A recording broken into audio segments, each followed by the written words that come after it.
Right now, people are experiencing every single kind of emotion to the extreme. No matter who you voted for this election season, chances are you've found yourself on an emotional roller coaster. On top of this, we have coronavirus that has not heard of the elections and has not taken a break or a day off. Which has us asking, how do we move on from the election? These are challenging times psychologically.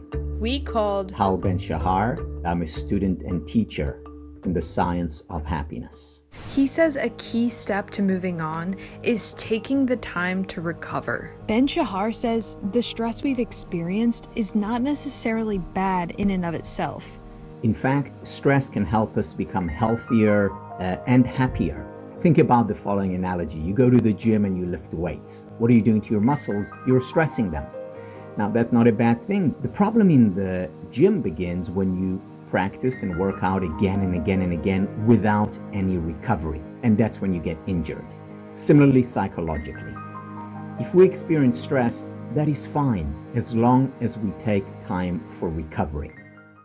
Number 2, feel your feelings. There's actually research that shows that the people who recover most promptly from hardships, from difficulties, from loss, are those who allow themselves to experience the full range of human emotions.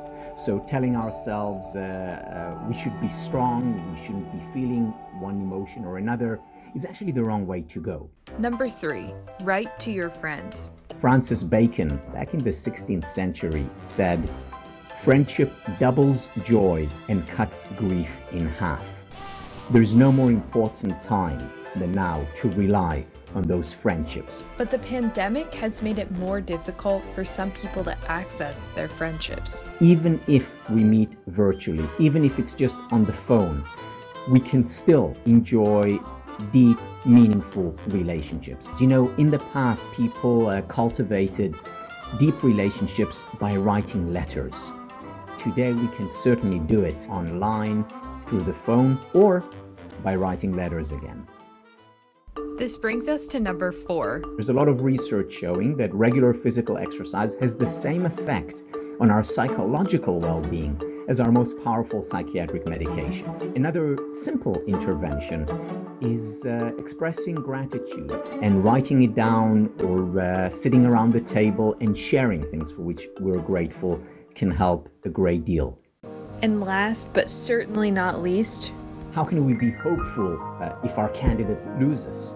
We tend to overestimate the impact of negative experiences in our lives.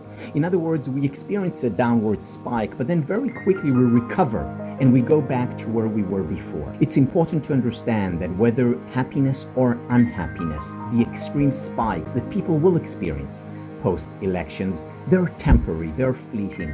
This too shall pass.